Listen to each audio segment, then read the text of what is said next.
I have no words to describe what I just saw. I'm Boss6, back to another video, and today I'm here to do my AEW Dynamite from Cleveland, Ohio.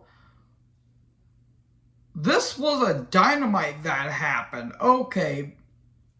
So many questions are going on, but specifically that world title match. I'll get to that here in a minute, but holy shit, I did not expect that to happen. Let me know in the comment section below what you guys thought about this show. The show had its moments, and it's certainly leading up to All Out. It was a solid show, and it had a very questionable main event. I'll talk about that here in a little bit, but this show had a lot of moments. But we start off with Jericho coming down. We get a brief recap, 2 out of 3 falls match, a really good 2 out of 3 falls match between Bryan Danielson and Daniel Garcia. And he talks, he says, I'm not here to waste any time. Garcia come down.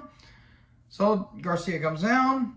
And Jericho says he wants an apology because I wanted to show you the way of being a sports entertainer. And you're a sports entertainer. You're not a wrestler, basically.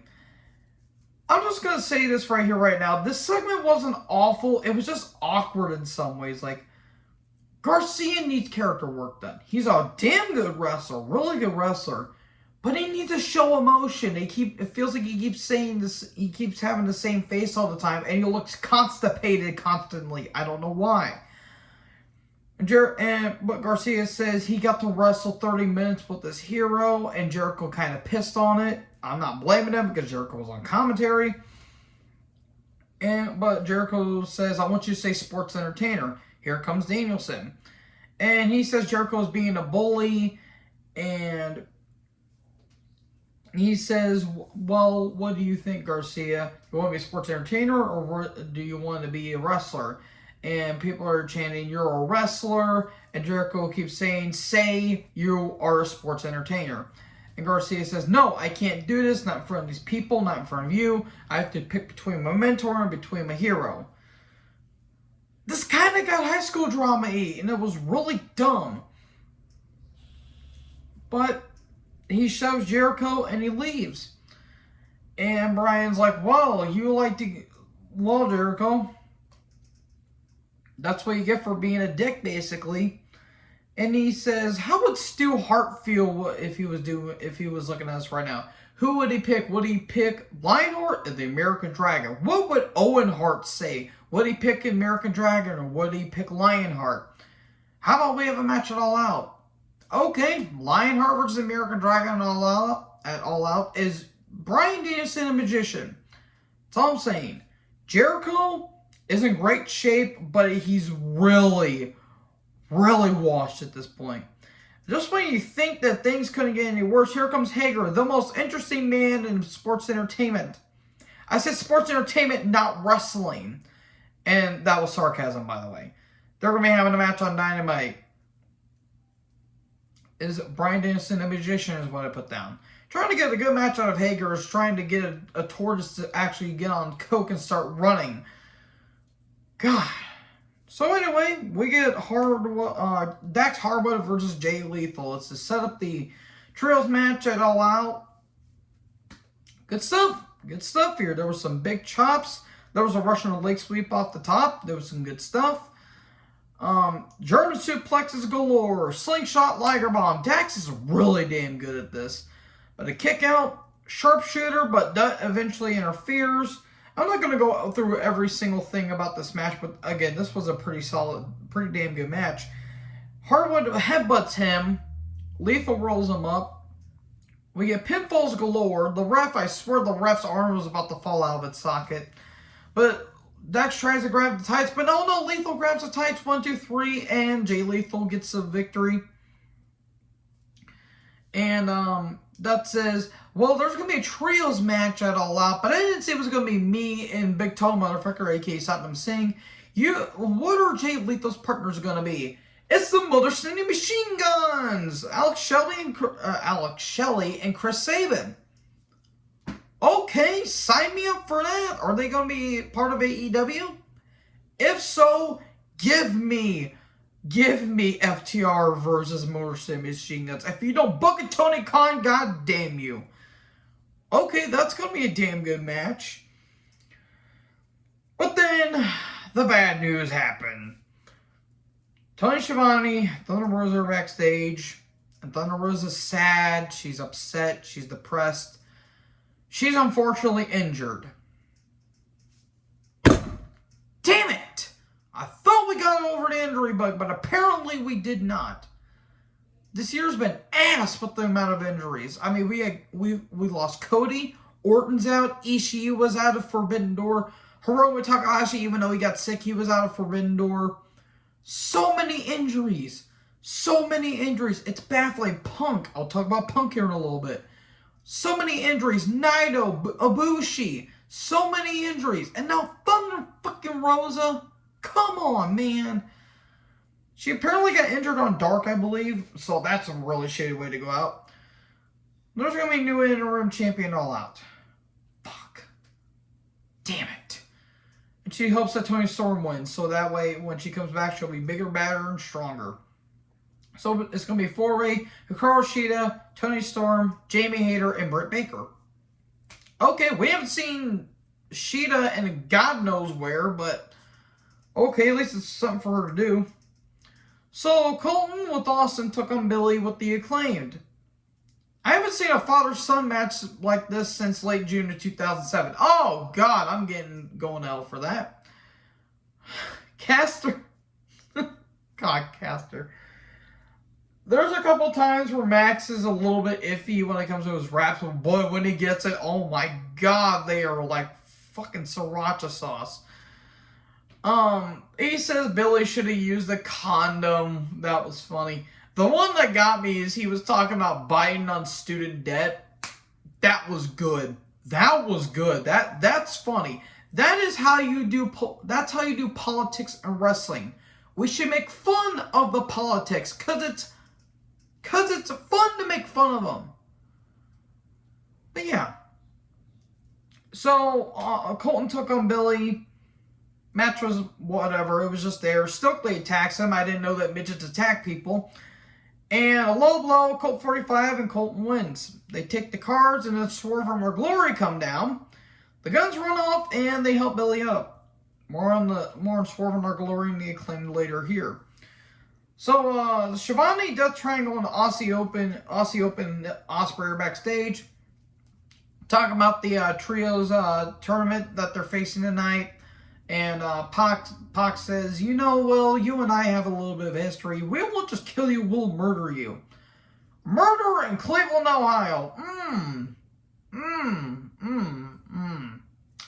Should have used your wording a little bit better there, Pac. And if you guys know the history of Cleveland, Ohio, then you know. So Britt Baker with Rebel and Jamie Hayter took on Kylan King.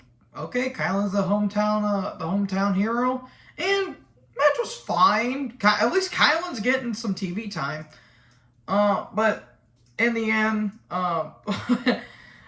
JR even said it looks like a Browns and Steelers game. Was it like the Browns and Steelers game that happened in 2020?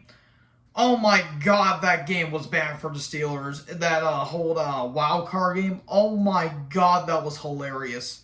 That was absolutely hilarious, by the way. But eventually, Lockjaw and Baker wins. And Baker says, you know, how does it feel, Toni Storm, that you're actually going to get TV time at pay-per-view? And guess what? It's going to be with me. And she says that Thunder Rosa is basically being a bitch because she's giving up her title over an injury. And Baker says, I wrestled with my ring with a broken ankle or with a broken wrist. And then Toni Storm just rages on down the ramp.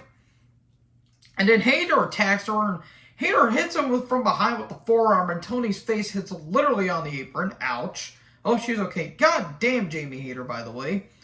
Whew, she looked great. And then Rebel has the terrible towel flag on. That was funny. And all of a sudden, here comes Shida to a mild reaction. This crowd did not give a shit about her, which is a shame because I love Shida, but man, they have not booked her well. They have done nothing with her. I don't know why. Okay, I think we're having a tag match next week. We're gonna have a tag match, playa. So Shivani's all over backstage tonight. Shivani, the Acclaimed, Swerve, and the Glory backstage.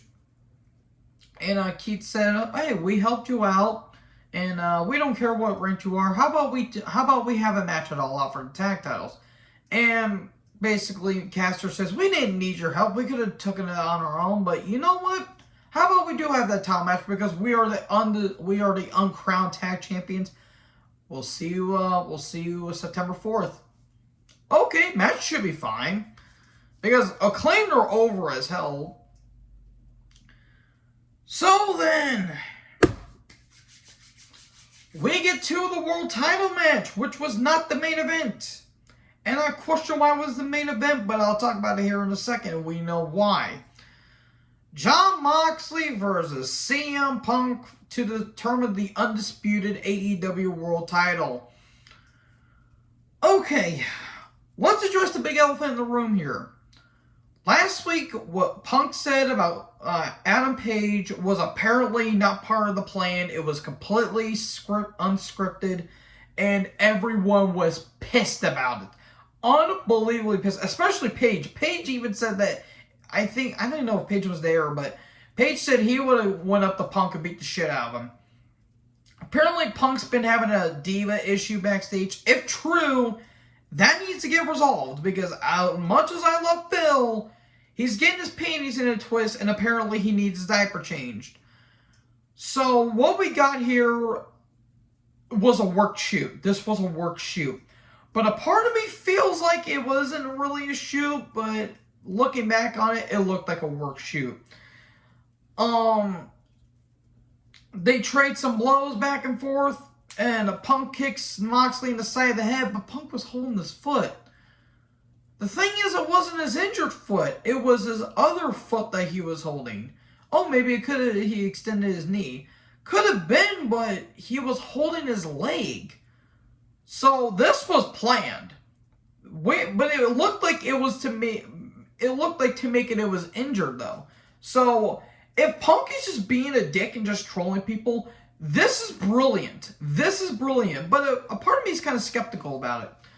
Moxley then just beats the ever-living piss out of Punk.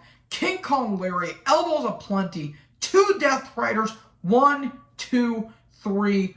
Moxley wins in the biggest what the fuck moment of the entire week. Johnny Gargano's return on Raw made that's pancakes compared to this. This is going to lead to a Punk heel turn. And we've been wanting this for the last few months, basically.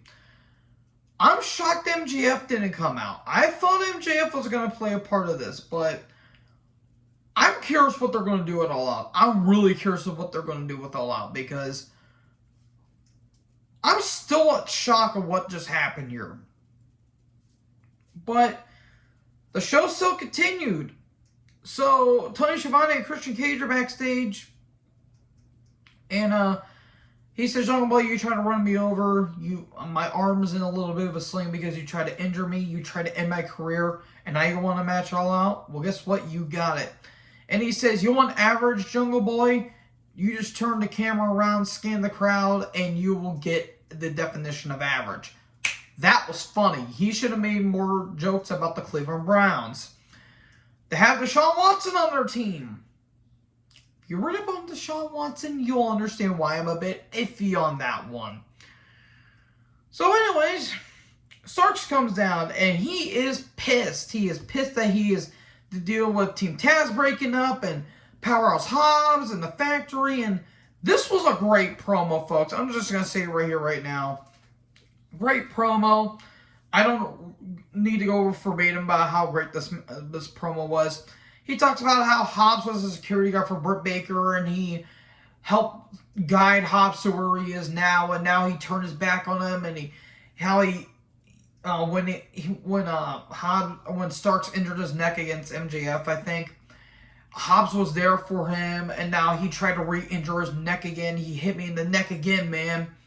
And now he wants a match it All Out. beautiful. That is how you sell, not even a storyline, but that is how you sell a match at the pay-per-view.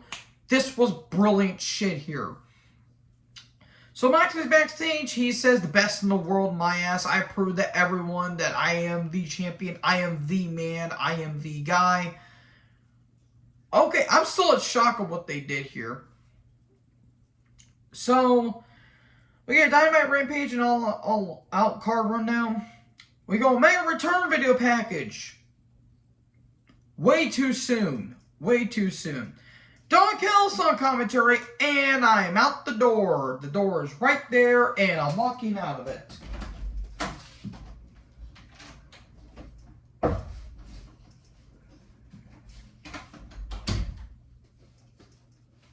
I had to come back because I had to finish a review.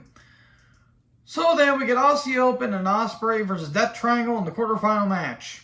Moves, moves, flips, and dives. I can't speak because this match was literally a spot fest. All flash, no substance. All these guys are great athletes. Don Scarlet Fever Callis took me away out of the match because no one wants to fucking see Don Callis on our television. Poison Ranas, why? At the end of the day, it ends in Y. Us Cutter, Avalanche Brainbuster, Black Arrow, the knees got up. Stormbreaker but a Hurricane Rana but a kick out. Everyone get in here. If you notice, I didn't give a shit about this match because it was just flip-de-doo-dah bullshit. Moonsault from the post. Why does Pac take fucking forever to do the Black Arrow? I understand you don't want to fuck up the move. But dude, do something different. So Kip Sabian's in the crowd. Or was it? It was actually a plan. And then Kip Sabian attacks Pac. We're going to get that match at some point. Kip Sabian has not been on television in a while. And I don't know. I think he was dealing with an injury. And they were doing this gimmick with him. Cincinnati Cutter, Aussie Open, and Ospreay win, and the Omega and the Bucks come down, and I immediately tune out. I just tune out the show after that. So yeah, that was your show, folks. That was certainly a Dynamite that existed. We still need answers to the questions that we asked for. So anyways, what did you guys think about this show? Let me know in the comment section below. Make sure you guys like, comment, subscribe. Tap the little bell for more notifications. Join the herd. Talk to you guys next video. Peace out.